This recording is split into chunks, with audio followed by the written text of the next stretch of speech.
Singapore's Marina Bay Sands is one of the world's most complicated construction projects.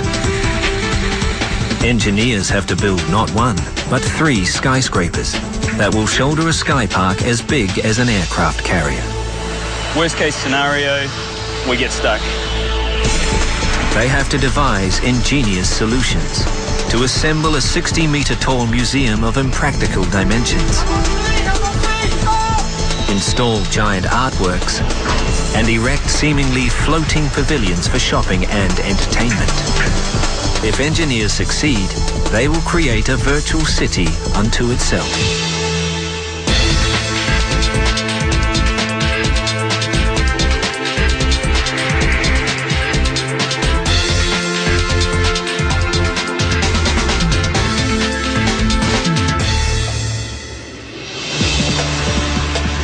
Singapore, the Southeast Asian country, is smaller than New York City.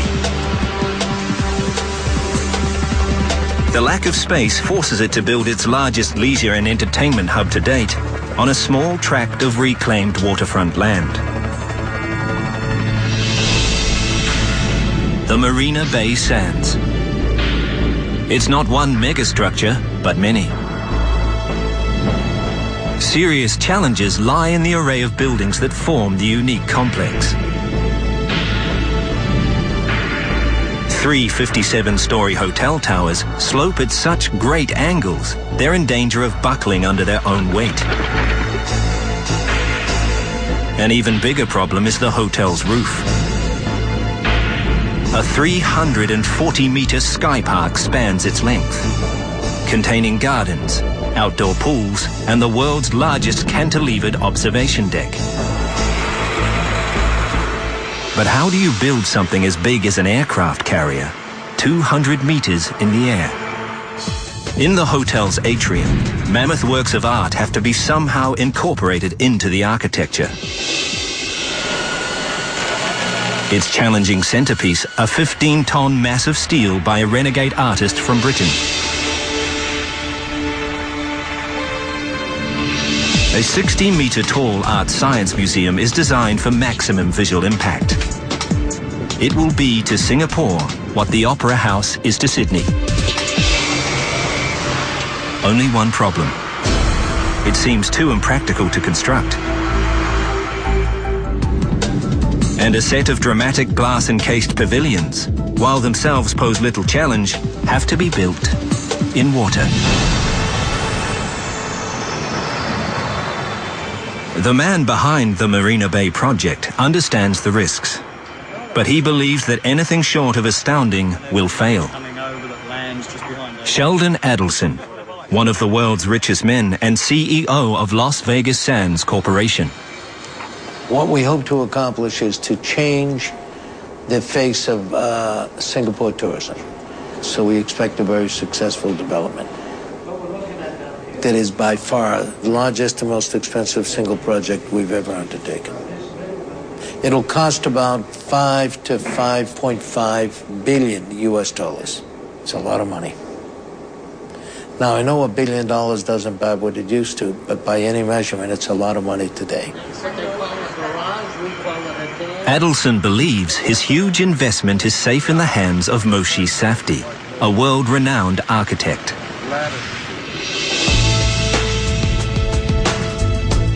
Safdie is recognized for his use of dramatic curves and geometric patterns. The Marina Bay complex will be his largest and most difficult project yet. I think that the architecture has to be timeless. Therefore, what it espouses, what it provides, needs to be something that has a long life. What's unique about Marina Bay is all the pieces coming together. You can't think about it as individual buildings. You've got to think about it as a piece of city. It's much more a symphony than it is a sonata. On the ground, engineers are more concerned about the reality of building Safdie's vision. This is the North Retail section area. 30-year veteran John Downs is in charge of overseeing the entire project. The design is very, very diverse, and each component of the project is totally different from the others. For a project of this size, you'd expect with the planning, with the design, with the construction, you'd be expecting somewhere between 6 to 7 years. Here is basically a 3-year turnaround.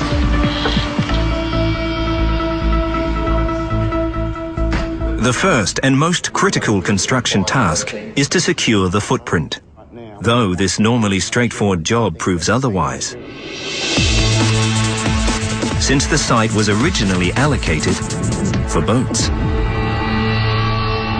The complex sits on 560,000 square meters of reclaimed land, part of a decade-long plan to revamp Marina Bay, a former saltwater estuary that's now a freshwater reservoir. Beneath the reclaimed land, which is essentially a seabed, is a dangerous layer of marine clay. Sometimes called black toothpaste, marine clay has very poor structural properties. If not given complete respect, the unstable marine clay is potentially fatal.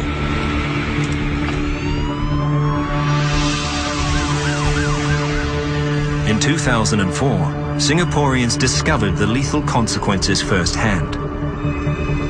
A routine excavation in an underground tunnel for the mass rapid transit network causes a collapse, creating a gaping hole in the nickel highway, killing 4 workers. The ground conditions in which they were building the nickel highway were not dissimilar to those in which we are encountering here. They had also soft clay, they had similar depths of excavation between 20 and 37 meters. One of the big things that was learnt in the nickel highway collapse was the importance of monitoring movements and the control of quality as the construction proceeds. Marine clay is an old foe of engineer Mike Barton. He's defeated it in the past by understanding how it behaves. The big problem with marine clay is that it is so soft that when you dig out the inside, the walls will move and potentially collapse and allow all the surrounding water in the bay into the excavation. So, before work can begin, the unstable building site needs major fortification.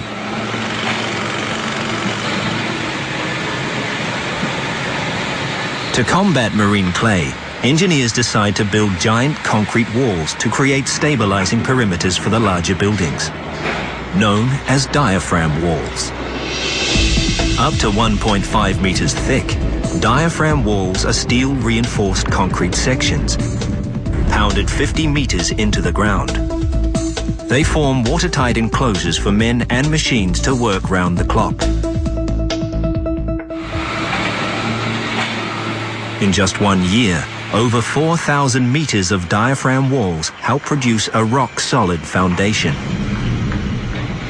The diaphragm walls that we constructed in a formation which we called a peanut formation, which is 2 circles joined together, and a donut formation, which is circular, is that they are able to withstand very, very large forces from the marine clay without any movement.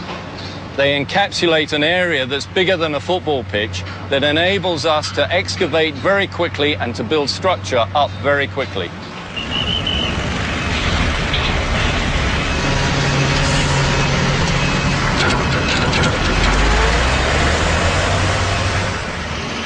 Securing the footprint of the Marina Bay project has already taken a year out of John Downes' schedule. He now faces the difficult task of erecting the resort's many buildings in a space of just 2 years. Just managing the whole logistics of that, including the construction methodology, is very, very challenging for us. To meet his tight deadline, Downes chooses the most direct solution. He hires 16,500 workers to construct every single building, simultaneously. It's like leading a small army. So organizational excellence is key. We're just on the edge of Singapore in the CBD here, so rather than lose the contractors and the workforce to go off-site, we built our own 3-story project office. We have all of our contractors, our subcontractors here. We house our resident site staff. We have our project management team. We have our construction management team, our design management team, and the logistics here. The tight schedule also creates problems at the hotel towers, where engineers are already struggling with a congested site. The important thing to do is to make sure that they come in and deliver the goods straight away and then get out again. We don't want too many vehicles on site at the same time. To speed up construction and alleviate traffic congestion, engineers turn to a method that's proven itself countless times in the field: in situ concrete casting. Hotel walls are made on site in the thousands.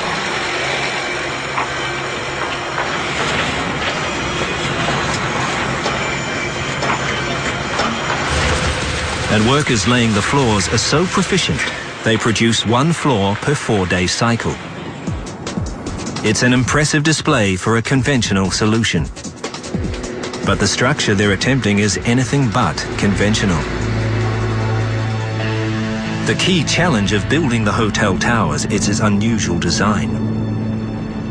Unlike other skyscrapers, part of the towers slope at incredible inclines.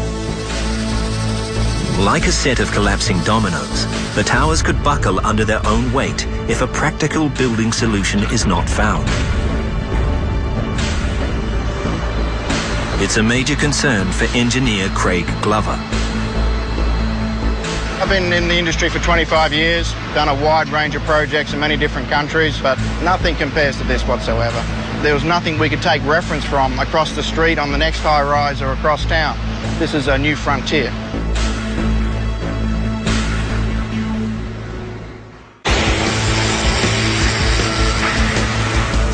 Costing a staggering $5.5 billion to build, the Marina Bay Sands could be one of the world's most expensive mistakes if engineers can't solve the tower's problematic structure.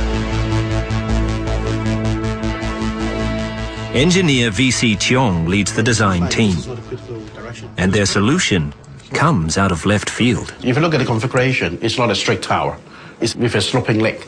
So all this sloping leg actually is, inducing a very huge external force onto the structure. We kind of built it without any support. So we actually formulate a solution to prop up the sloping edge.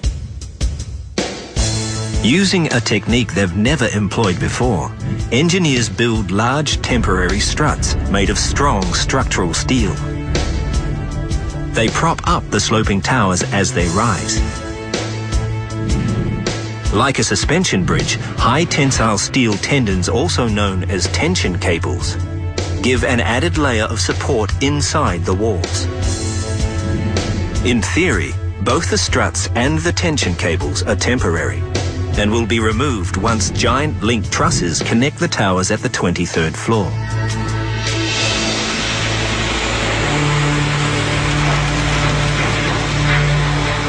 The sheer weight in concrete is enough to topple the towers at level 8 if the engineer's calculations are wrong. To reduce the chances of failure, Glover and his team make a radical decision. Instead of removing the temporary tension cables in the tower walls, they make them permanent supports. I feel good it's in there because it's added strength, it's added support. We have a twined network here of high-strength steel. And what we do is we bundle these up so they form a cord with multiple strands inside this conduit. We place this conduit inside the walls prior to casting the concrete. So what we then do is once the concrete is cast, we anchor one end into the concrete. So we then put a very high-strength pneumatic jack onto the collar and one by one pull these strands through and tension them up. What that does is basically pull the building back and hold it in place. If these cables were to suddenly break or if they weren't in place, we wouldn't be able to control the self-weight as we build more and more of the building up.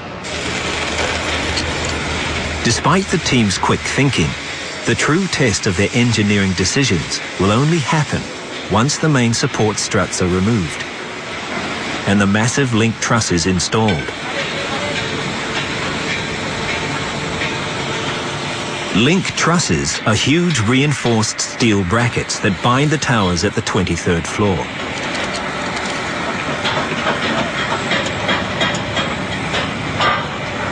Once their installation is complete, they transfer the sloping tower's weight completely away from its temporary struts.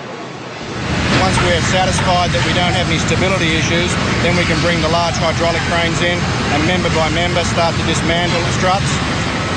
We've got a lot of time pressure, so we just got to make sure that these things keep moving.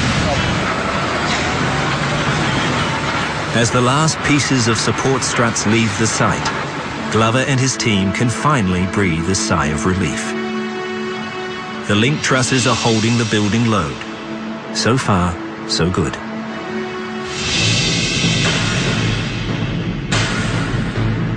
Not all the structures have ended up according to plan. The 60-meter-high Art Science Museum is facing a major design overhaul. Planned as a venue for blockbuster exhibitions on the arts and sciences, its bowl-shaped roof doubles as a 3,000-seat amphitheater. Unfortunately for engineers eager to start its construction, architect Moshe Safdie isn't happy with its current shape. Somebody looked at them and said, looks like a bunch of bananas.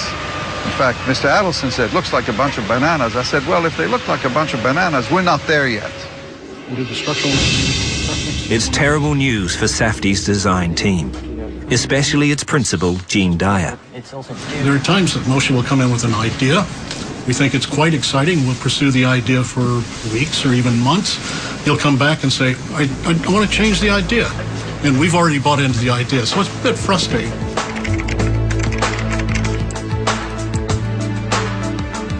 To rework the unique geometry and dimensions of the Art Science Museum, Dyer and his team turned to advanced 3D modeling programs. It not only makes navigating the museum's complex geometric patterns easier, it shortens the process to a matter of days. The model is dynamic and it can be moved by just changing one or two elements. Moshe could experiment. He can make rapid judgments in a very short period of time about which way he wanted to take the project. This is a process that was impossible to do 10 years ago. Without the computer, this would take years and years and years. After months of refining the design, Safdie is finally happy with the result. The mathematical precision that we gave them made them even more beautiful. It led some people to say, well, hand of welcome. Others said, is that a lotus? And the more ambiguous the associations, the closer I thought we were getting to our target. Because I think the least exciting buildings are those which have overt symbolic associations. Armed with the new design, engineers begin work on the museum's 60-meter-high superstructure. A staggering 5,600 steel elements weighing some 5,200 tons are prefabricated to exact specifications.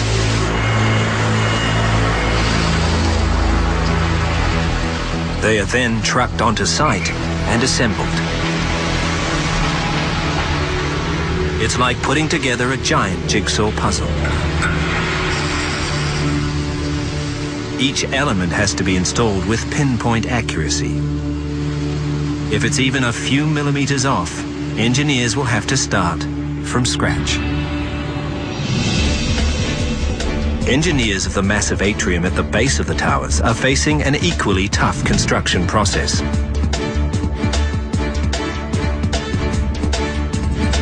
Safdie has come up with a challenging design. He wants to inject art into the atrium's architecture, so that visitors will feel like they're walking through a grand Gothic cathedral. In medieval times, if you think of a Gothic cathedral, there's the architecture, there's the stained glass windows, there's the sculptures on the pinnacles. You cannot draw a line and say art and architecture. Art and architecture are one. They're singular experiences. And I think what we try to do is come back to this integrative mode. To create the centerpiece of his vision for the atrium, Safdie commissions renowned British sculptor Antony Gormley. Famous for his unusual approach to art, Gormley is the brains behind the Angel of the North sculpture in northern England. What he's about to attempt is proving to be more of a construction challenge than an artistic one. A cloud-like sculpture some 40 meters long, made up of 15 tons of high-grade stainless steel, hung 12 stories above the atrium. The Angel of the North is, in a way, making a very traditional public sculpture because it's isolated in space at the edge of a valley. You can see it for miles and miles. It's very much about occupying space. This is about activating space. But just as they're about to begin construction, a bombshell drops. September 2008. A global financial crisis wreaks havoc on markets. The flow of the hundreds of millions of dollars that keep the Marina Bay project going every month suddenly stops. For engineer Matthew Pryor, it's a massive blow. I feel devastated. It couldn't be worse. Probably the worst day of my life professionally. There's no more money coming through. So unless we put some funding in place or there's something, we're going to have to shut the jobs down. There's a tough decision to be made, and we don't know what we're going to do just at this point in time.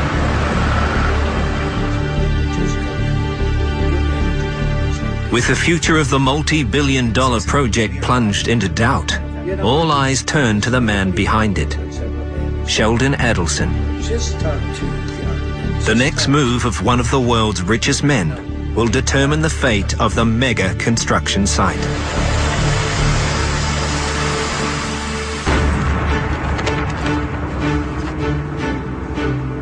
The 2008 global financial meltdown is a haunting echo of the 1990s Asian crisis. Back then, progress on Shanghai's World Financial Center came to a complete halt. For 5 years. For Adelson, that's simply not an option for the high-profile Marina Bay resort. His vision of changing the face of Singapore tourism is at stake. And so are billions of dollars of investment from his Las Vegas Sands Corporation. He prefers finding a stopgap solution to weather the storm. Throughout history, there has never been a trend that went straight up, nor a trend that went straight down. So it goes up and down. It's only a matter of time when things will recover. In a bold move, Adelson pledges his vast personal wealth to the completion of the project, effectively ending any speculation of failure. There's a massive sense of relief in the company. I mean, everyone pleasantly surprised how quickly we've got through this and the fact we could hold it together and get it going again. So euphoria is probably the best way to describe it. With the crisis averted, construction on the 3 57-story hotel towers, the casino, theatres and convention centre resumes at pace. Everywhere you turn, steel is being installed.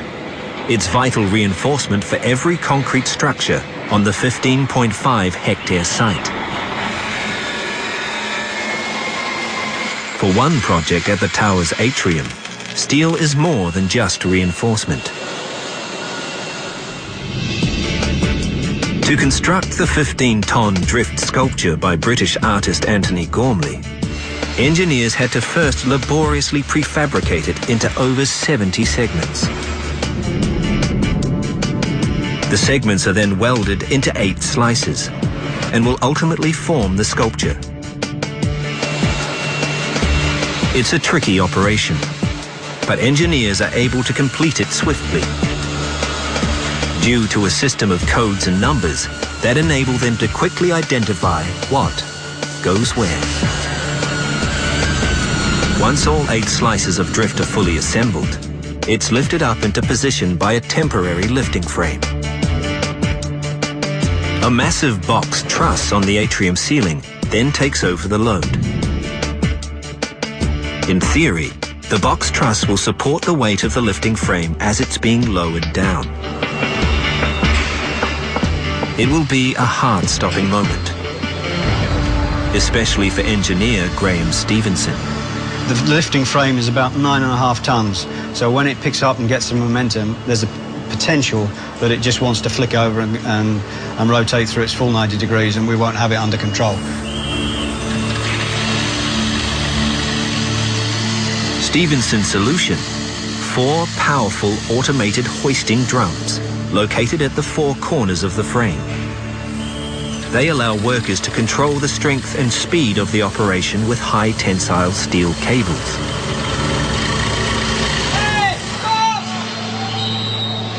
A spotter at the top determines the pace of the procedure and marshals the team.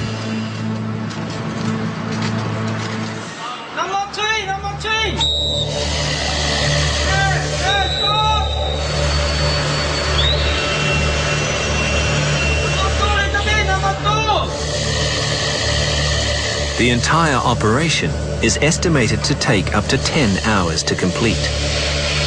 As soon as the frame is in motion, there's no turning back.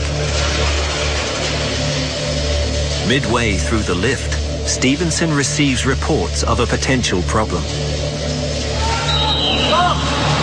22-story, number 7 temporary cable, scaffolding touching the cable. You got the temporary cable touching to the transverse. Yeah, but is it just the end of a tube? Yeah. So you can just cut the tube? Yeah.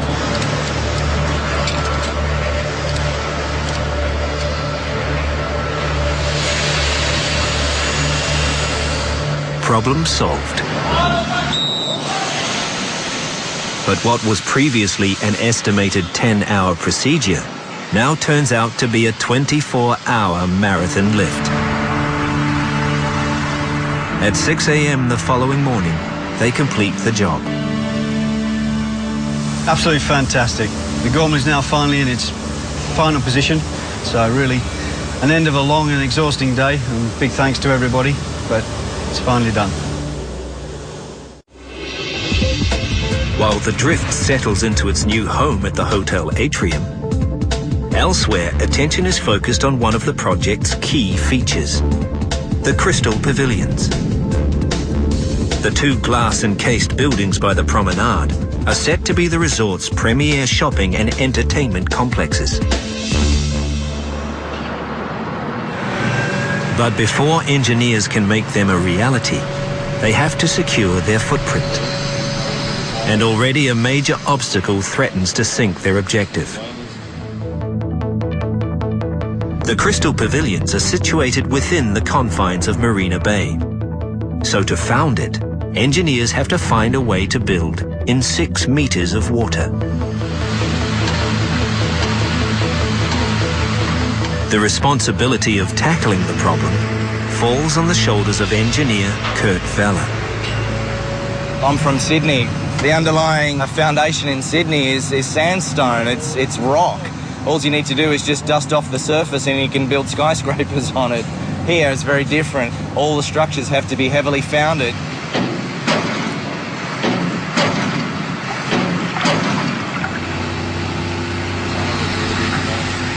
To keep water out of the construction site, only one solution seems viable for Vella and his team: a waterproof steel structure called a cofferdam. This temporary formation surrounds the worksite with a circle of steel sheet piles, creating an impenetrable shield that locks out the water, keeping the workers safe within. For the job, they rope in a 12-ton vibro hammer. It punches the sheet piles deep into the earth, making the cofferdam rock solid and resistant to movement.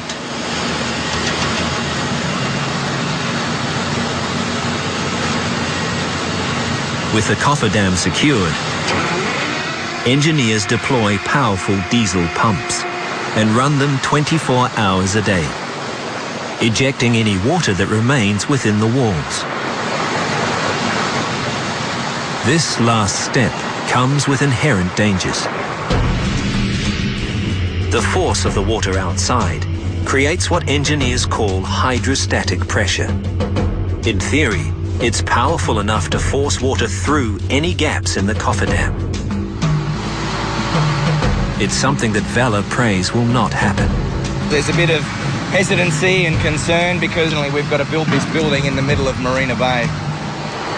Everybody can see what we're doing, so if it leaks, it's a problem. If it fails, if it moves, if it collapses, it'll be an absolute catastrophe. After a day of pumping, Vela's worst fear comes true. Parts of the cofferdam are leaking.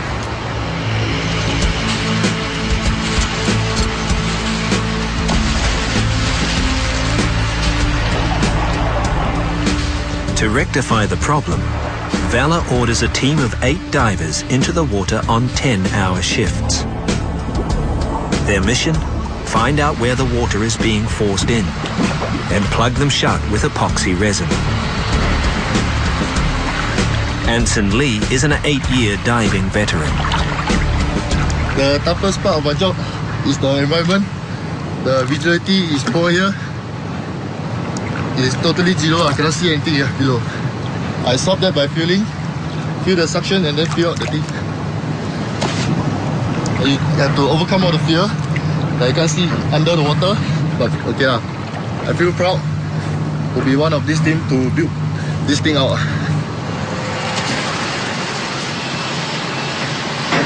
After 2 weeks of hard work by divers and the pump crew, the job is finally complete.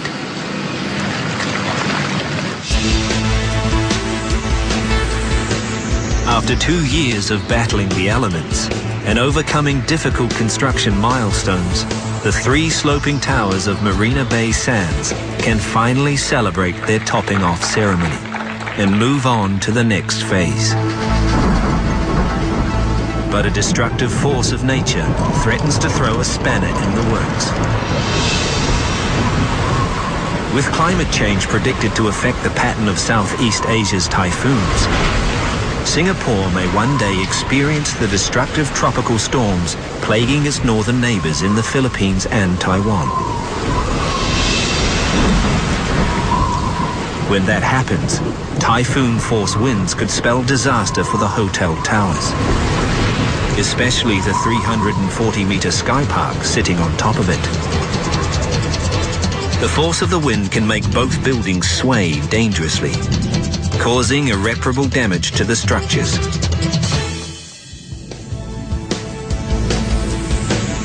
The SkyPark, offering 360-degree views of Singapore.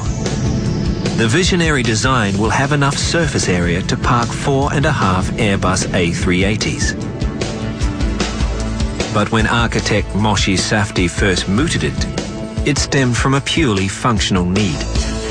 Luxury hotels, as we think of them, always have lots of open space around them, gardens, at least in the kind of tradition. But we didn't have much space left. And at that point, I figured, well, if we cut out of an extrusion of foam the kind of slab that goes over those 3 towers, and we placed it there, and we said, well, what do we have here? My God, that's some power. And so that's where the idea was born. That's what makes us a resort. This is not a critical direction. Safdie's revolutionary idea scores points for ingenuity, but it clearly isn't what nature intended. Typhoon-force winds threaten to rock the towers and its SkyPark, causing unimaginable damage. If engineers are to make the building a reality, they'll need a rock-solid solution. Engineer Tony McKee has little time to make things happen. At the moment, we're running a couple of weeks behind what we'd originally planned. We're not entirely happy about it, but at the end of the day, we've got to do this safe and we've got to do it properly. You're safe, close to To fight the enemy, McKee knows he has to first understand the enemy. He hires leading US wind engineers CPP to carry out extensive testing on the towers and SkyPark. Their mission? Find out how Singapore's potential wind forces affect the buildings. We turn that upside down. Wind engineer Roy Danoon oversees the process at their state-of-the-art wind tunnel in Fort Collins, Colorado. The thing that makes this really special is the fact that we have the SkyPark running across the top, linking all the towers together. So whereas normally with a normal tower, we'd measure the loads on the tower in isolation, with this one, what we're needing to do is to measure the loads on all three of the towers at exactly the same time. So that way we can know how the towers are going to move relative to each other, so we can make sure that they're not going to put excessive strains or movements into the SkyPark. During the tests, a scale model of the Marina Bay towers is blasted with 40km/h winds to simulate faster typhoon winds in reality. Over 1,000 pressure measuring instruments inside the model register how the winds affect the buildings. At the end of the tests, engineers confirm that the three towers can deform by some 200 millimeters during the fiercest storm. Engineers quickly figure out a solution: movement joints. Inspired by bridge engineering philosophy, movement joints are essentially gaps located between the concrete towers. The huge gaps allow for movements of up to 250 millimeters. Aluminium and stainless steel plates act as sliding components. They can move back and forward over each other, a little bit like you'd see in a flexible bus, where you have that articulation happening in the middle. It's a similar concept to that. To accommodate the differing movements of the three towers, engineers install multi-directional steel bearings below the SkyPark.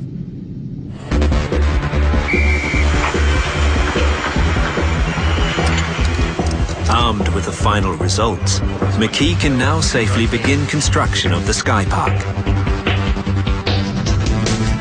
Consisting of some 10,000 tons of steel, the SkyPark is as big as an aircraft carrier. The most practical way for engineers to construct it is to break it into 14 segments on the ground before assembling it at the top of the towers.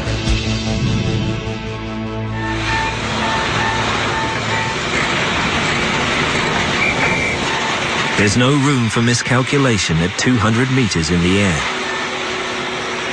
Each segment is carefully prefabricated and tested by steel specialists Yongnam, and then trucked to the site independently. From the very beginning, McKee and his team anticipate that their biggest challenge will be lifting the two largest segments of the SkyPark, the box girders. Measuring 80 meters long, their combined weight is a staggering 1,400 tons. How do we feel? A little bit of apprehension. You know, it's a significant lift that hasn't been done before. If something goes wrong, it could be really significant for us. To reduce risks, McKee turns once again to proven bridge building technology. In a process known as strand jacking, giant temporary lifting gantries made of strong structural steel will use powerful hydraulic jacks to lift the box girders up to the top of the towers before sliding them into place. It will be the longest and largest lift of its kind in the world, and McKee needs the best in the business. He puts a pioneer in the field in charge. Swiss-French company VSL.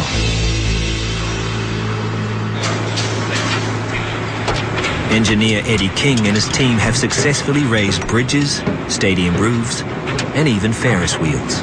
The toughest work of my work is to have to plan it everything very precisely, because everything to set up in millimeters. So we have to lift up and slide it in and position it in 5 or 10 millimeter accuracies.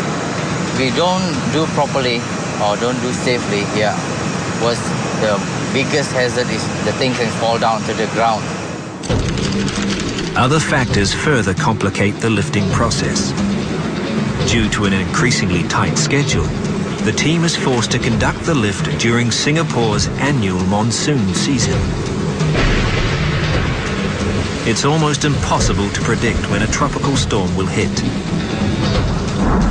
When it does, the accompanying lightning strikes can endanger lives.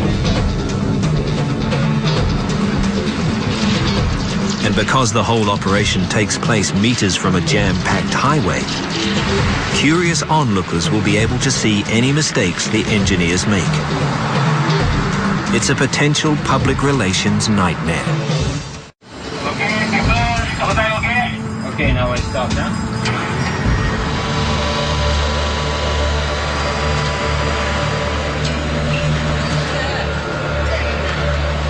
During an estimated 16-hour lift, the box girders will move at a cautious 14 meters per hour. Eddie King and his team constantly check their weather gauges for any incoming storms. The hydraulic jacks are also inspected regularly for overheating. No one wants the operation to stall in mid-air. 0.1 to 0.4. 288.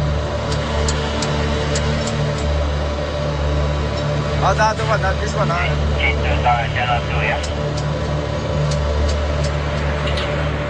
Despite the team's best efforts, Mother Nature catches them by surprise. Okay guys, rain is coming. It's better we stop here.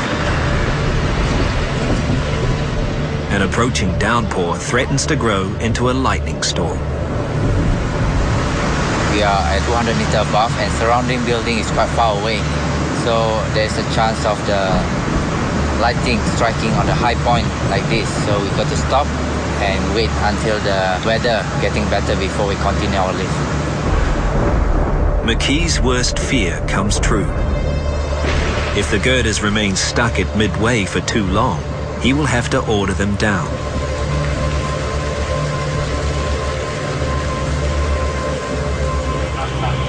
Okay.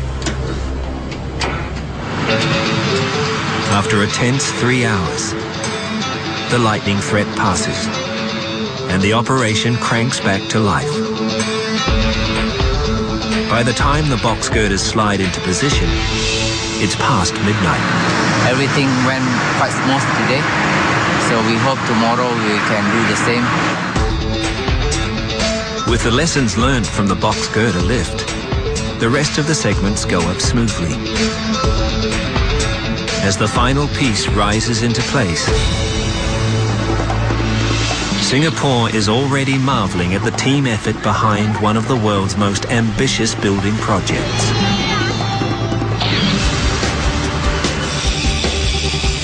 In just 3 years, engineers overcame seemingly impossible construction challenges, defeated marine clay, engineered ingenious design solutions, and survived the most debilitating financial crisis since the 1930s. As the finishing touches are put on the resort, the stage is set for an opening party, Singapore style.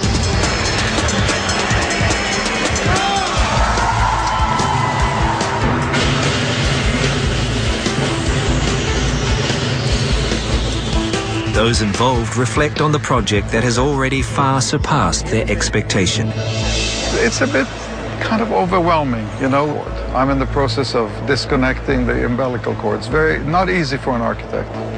This type of project probably only comes around every 25 years or so. So it's been a lot of hard work, extremely challenging. I really can't imagine, I couldn't list the number of challenges we've overcome along the way to get to today. Everybody is saying this is kind of a miracle, you know, never seen anything like it. And it's rewarding, it's nice. The Marina Bay Sands, Singapore. Proof that with visionary design and engineering know-how, megastructures can still defy the odds and fulfill the wildest dreams.